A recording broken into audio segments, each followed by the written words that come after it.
Hello friends, welcome to e-learning platform of Kadi Sharva Vishwavidyalaya. Today we are going to the subject that is mercantile law for SY students. The unit is capacity of parties. What we learn in this unit, that is person of sound mind and disqualified by law. हमने पिछले lecture के अंदर capacity of party के अंदर देखा था कि कौन कौन से ऐसे पर्सन्स हैं कि एग्रीमेंट के अंदर एंटर हो सकते हैं और कौन कौन से ऐसे पर्सन्स हैं जो एग्रीमेंट के अंदर एंटर नहीं हो सकते। माइनर क्या है, माइनर की डेफिनेशन क्या है, चलिए अब जानते हैं person of sound mind. What is sound mind, ये साउंड माइंड क्या है?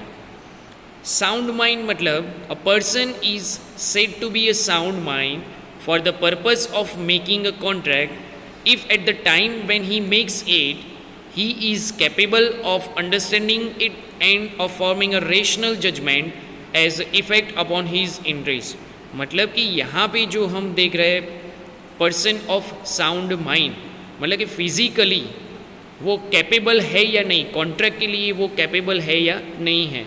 So a person who is usually unsound mind but occasionally of sound mind may make a contract when he is of sound mind. A person who is usually sound mind but occasionally of unsound mind may not make a contract when he is of unsound mind.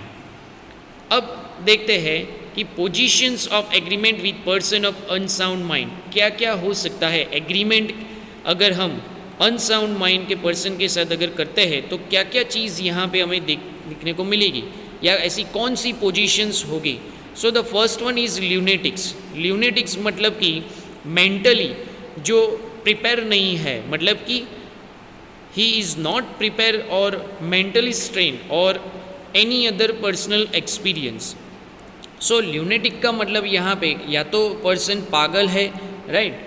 So a lunatic is a person who is mentally deranged due to some mental strain or other personal experience. He suffers from intermittent intervals of sanity and insanity.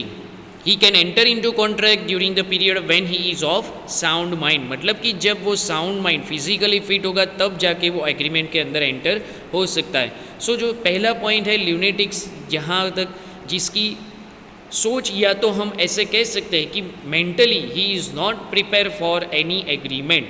दूसरा जो word है that is idiots. हम सब जानते हैं idiots, right.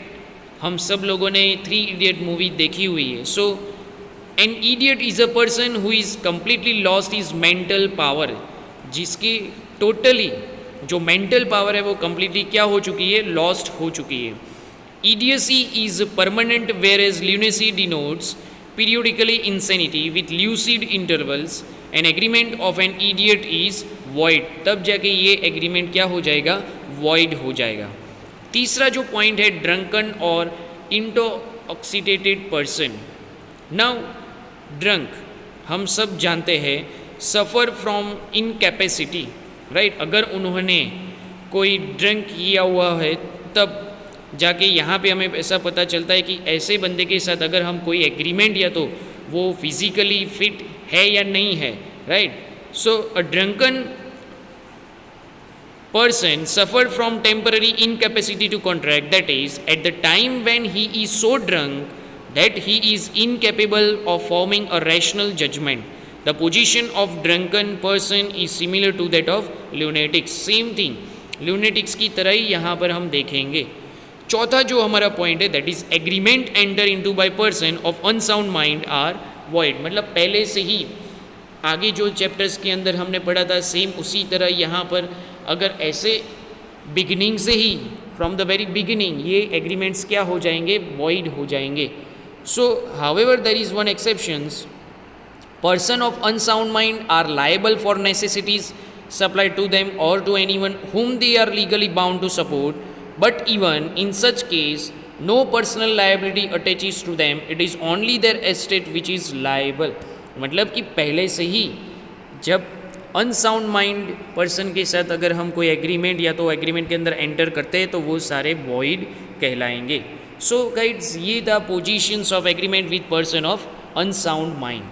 अब दूसरा है पॉइंट है हमारा person disqualified by law. Law के नज़रिए से कौन कौन से ऐसे पर्सन हैं जो डिस्क्वालीफाइड हो चुके हैं. सो द पहला पॉइंट है अलाइन एनिमीज, मतलब कि हमारा शत्रु. से फॉर एग्जाम्पल यहाँ पे an alien is a person who is not a citizen of India when there is a war between India and another country. मतलब कि अगर इंडिया के अदर कंट्री के साथ अगर कोई वॉर हो जाता है तो वो हमारा क्या कहलाएगा, enemies, align enemies. That country citizen become an align enemy and can not enter into contract.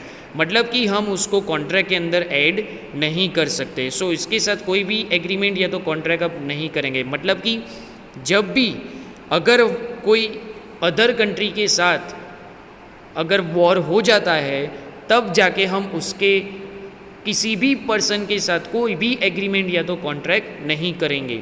दूसरा जो हमारा पॉइंट है फॉरेन सोविलियंस एंड एम्बेसडर्स. सो मतलब कि हमारा कोई एक दूत वहाँ पे रहता है, right.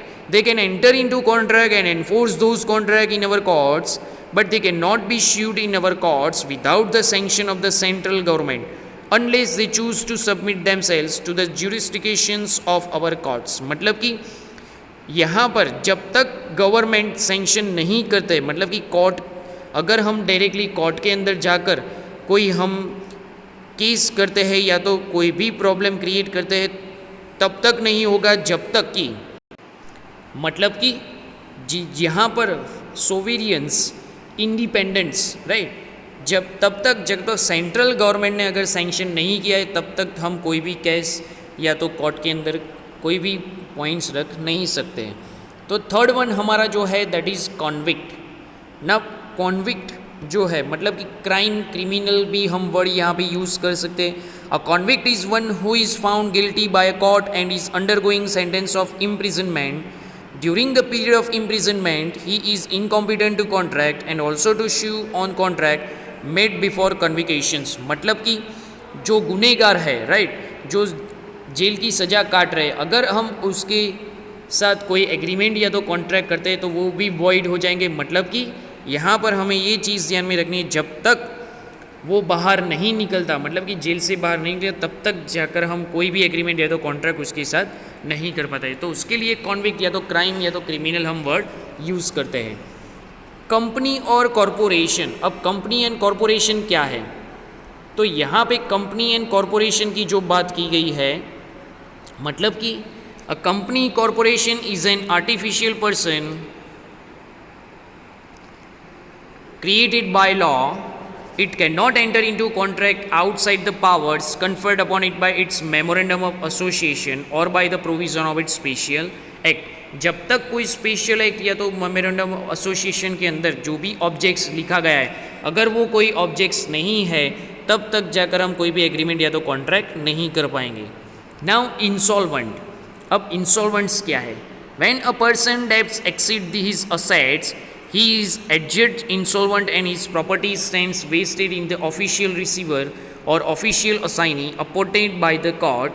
Such a person cannot enter into a contract relating to his property. मतलब कि जब तक वो insolvent है, डेटर्स यहाँ जो बात की गई है, तब तक जब तक कोई ऑफिशियल रिसीवर या तो ऑफिशियल असाइनी अपॉइंट नहीं हो जाता कोर्ट के थ्रू, और तब तक जाकर हम कॉन्ट्रैक्ट मतलब कि प्रॉपर्टी रिलेटिंग कोई भी कॉन्ट्रैक्ट उसके अंदर कर सकते नहीं हैं.